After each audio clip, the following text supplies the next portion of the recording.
Here's a segment from a recent Gun Talk radio episode. You can listen to all the Gun Talk radio podcasts however you tune in, or check out guntalk.com for more. So the question for you is this. There are a lot of different tools out there, and people argue about this caliber, that caliber, different kind of guns for self-defense.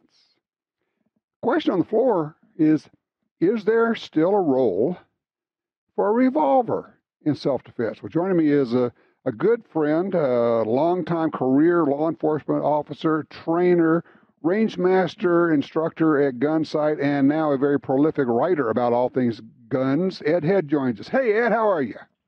Hey, Tom, how are you? It's great to hear from you.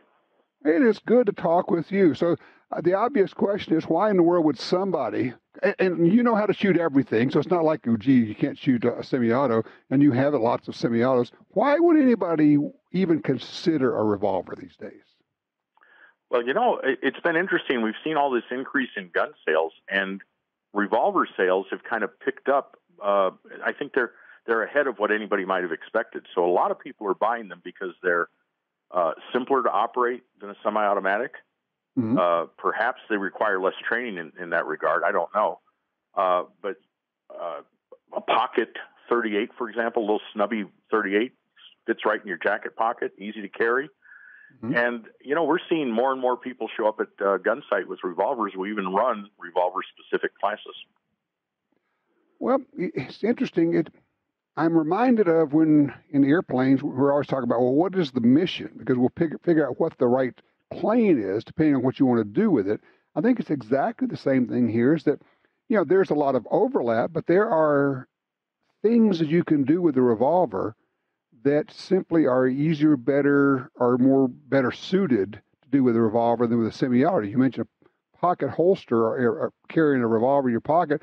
The point being, you can shoot right through the pocket and you can continue to shoot, where doing that with a semi-auto has a pretty good chance of having it jam or having some type of malfunction. And, that by itself is a good idea. It is. It really is. And, there's one of the things about revolvers is the huge variety of ammunition you can put in them. So you can really suit the ammunition to whatever it is you think you're going to be needing it for. Mm-hmm. And, we all tend to think that, I don't know, maybe we've got too much of the John Wick mentality. We've got to have a super high capacity autoloader to solve our problem. Right. Back when I carried a .357 Magnum in the Border Patrol, I never thought there was a problem I couldn't solve with 6 rounds. And more than likely it was 1 or 2. It's funny you say that. Yesterday I went for my little walk around here, and I put on a 686 7-shot .357 3-inch barrel. And you go, why would I do that? Well, let's see. We have mountain lions, wolves, and bears all in this little area where I'm walking, and going, yeah. And here's the other thing. People say, why would you do that? You could do the same thing with a 10. Yes, I could. I like revolvers. I don't know exactly what it is. I like the mechanical aspect of it. I like it. I call it's like the analog, if you will, of pistols. They're simple, but particularly with a double-action revolver, when you pull the trigger, you're making everything happen. That's kind of cool.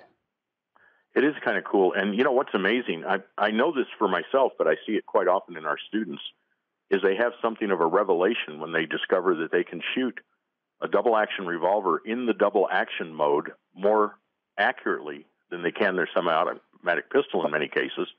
And it's because all the way through that double-action stroke, they're actually doing what they should be doing, which is looking at the front sight. Okay. Well, I was reading this article you wrote about that, and you call it a stroke, and I call it a sweep. But the point being is that every time and you've seen it a whole lot, you see people trying to shoot accurately, double action pull on a revolver, and then they try to pull that trigger back till it stops, and now they're going to go basically single action by trying to time that last little break. And I keep telling them, no, just from the beginning to the end of the stroke, just sweep it all the way back. As you say, stroke it all the way back. Once you start, just come on back with it and let it go and concentrate on that front sight. That's exactly right. That's exactly the way to do it. And in our double-action revolver classes, the students go through the entire week never even cocking the hammer. They don't shoot single action at all. It's all double action. And I know there are people think, well, yeah, that's fine at belly gun distances, but what if I really want to hit something on out there? Just go through that. What can you do with a good revolver with a good shooter? Well, I'll tell you a little story. We have a place at Gunsite called the Vlay, which is, you've been down there. It's a big valley full of steel targets going from 100 out to about 300 yards. So myself and a couple of my buddies have all gotten 6-inch 357 Magnums. And we go down and shoot the Vlay with the revolvers rather than rifles. And we've been getting hits way out there shooting double action with these 6-inch barreled revolvers. It's just a kick in the butt. Well, it is. It also starts to point out how accurate they are, good revolvers. And I tell people, and it's like they look at me like I'm speaking some foreign language. I say, look, I feel completely confident at being able to hit a man-sized target at 50 yards with my revolver double action. And I feel reasonably confident that I could do the same thing at 100 yards, just standing there on my own 2 feet, hold that revolver out, and sweep the trigger back and make the hits. I feel that confident when I've got my revolver with me. I think you're exactly right. And you can even extend it even further out once you get past the area where you're not comfortable with firing double action. Now go to single action, and I'll bet you can get out to 150, 200 yards with a 357. Yes. And the other part, and you mentioned the 6-inch barrel, but people are kind of freaked out when they realize you can actually do it with shorter barrels, aren't they? Oh, yeah. You sure can. You sure can. We've got you've also been on the Scrambler at Gunsite, which is 7 positions with the steel targets out there from 70, 80, 90 yards, and you run from position to position. And we have students go out there and shoot that with snub-nosed revolvers. What a blast. That's a hoot. We're talking with Ed Head about revolvers. Not that we couldn't talk with Ed about rifles and shotguns and autoloaders and everything else. Ed, during the break, I was just talking with Jim, and he brought up, I'd forgotten, but one of the reasons that an awful lot of revolvers are carried is for the famous New York reload, right? Yeah, you bet. You bet. It's, we like to say that the fastest reload is another gun. Right. And so, this has been a common practice in police usage forever, is you've got your belt gun on, and in a jacket pocket is a snub-nosed revolver. Or in an ankle holster, or otherwise concealed. Right. I mean, I can't tell you how many cops I know, current and former, who they may carry a Glock or a 1911 or any other kind of semi-auto, but their backup gun is a 5-shot snubby. And I kind of look at that and go, why? And then you talk to them and go, because if you have to go to that, then things have gone pretty badly at that point, and you need something that absolutely is going to work. You bet. How many of our listeners out there have been pulled over by the police, and when the officer walked up, he had his hand in a pocket? I'll bet you he had his hand on a J-frame Smith & Wesson. Yeah, and it's not threatening unless you actually know what's going on, and it's probably just a really good police technique. Sure. You've never done that, have you? Oh, no, not me. Not you. Of course I have. Yeah, of course you have. Okay. All right, so you're choosing a revolver right now. If you're going to carry a revolver, just like this is going to be your carry gun, without mentioning models or anything, brands, but what configuration would you be going to? We've kind of actually started a fashion statement or something like that, because we've been building these things at Gunsite and we've been using them. I like a 3-inch barrel. Medium frame 3-inch barrel is just about perfect for, say, a concealed carry gun, as opposed to a gun that you're going to carry in a chest rig in bear country. Well, that's my 3-inch 686 Deluxe, 7 shots, a 357 medium frame, good to go. I mean, you could do the same thing in a Ruger. They actually have it in a 44 Special, which is a really fun rig. Love it. 44 Special's great. And then, of course, I mean, I know you got to play with. We have the Python out now in 3-inch. Yes, I just got through writing that one up, and I'm going to take the blame for that one. 2 years ago, when Colt introduced the Python, they were at Gunsite. We did a writer event, and we kept all the executives there for the rest of the week and ran them through some training. And they told me in great confidence that the next Python was going to be a 2.5-inch. And I said, no, don't do that. Make it a 3. And they said, why? I said, because the 3-inch Python is the holy grail of Pythons. Yes. They're very rare. There are very few of them around. Everybody loves them.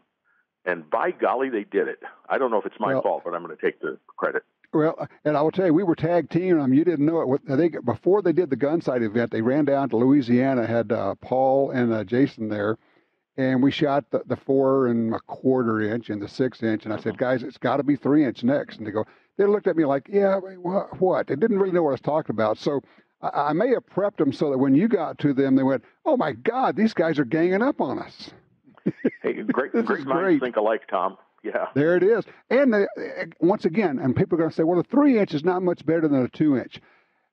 Actually, it is. I find the 3 inches, they're just easy to shoot. And that's what I'm talking about. When I say I can hit something at 100 yards, I have no problem with a 3 inch 357 at 100 yards. Absolutely. Yep. They work. The other thing, and like you say, the other thing, of course, is you can use different ammo. You shoot it with 38s 98% of the time and then carry 357 so for when you need it. So I'm going to switch. What do you think about the 327 Federal cartridge? I don't know. I'm not familiar with it. I don't have one. I haven't tested one. So I just don't know. I know a couple of our friends in the writing community are just overjoyed with the thing. But I just, I don't know. I don't know enough to have an opinion.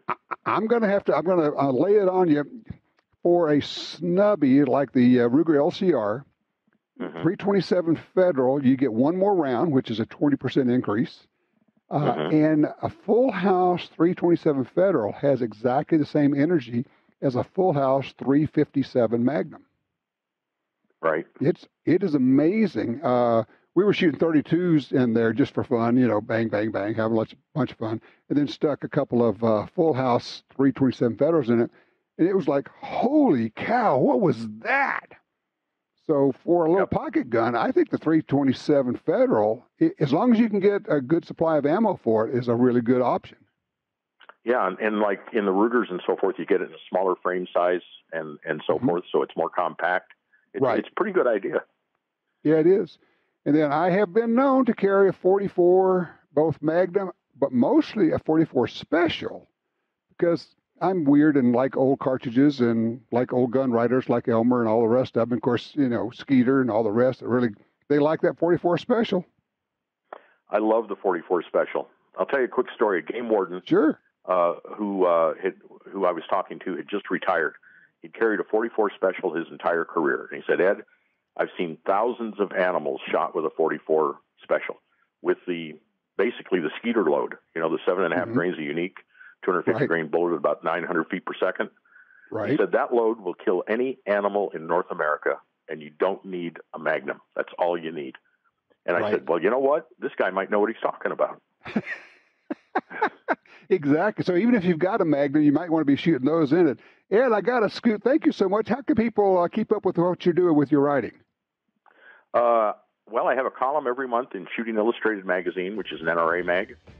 And I do an occasional article in America's First Freedom, and I do online stuff at Shooting Illustrated. So look me up there.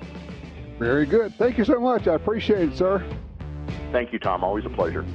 You bet. Ed Head. Revolvers. Somebody said, well, they may not be optimal. Well, you know what? It all depends on the mission. What do you think? Do you still own revolvers? Carry a revolver?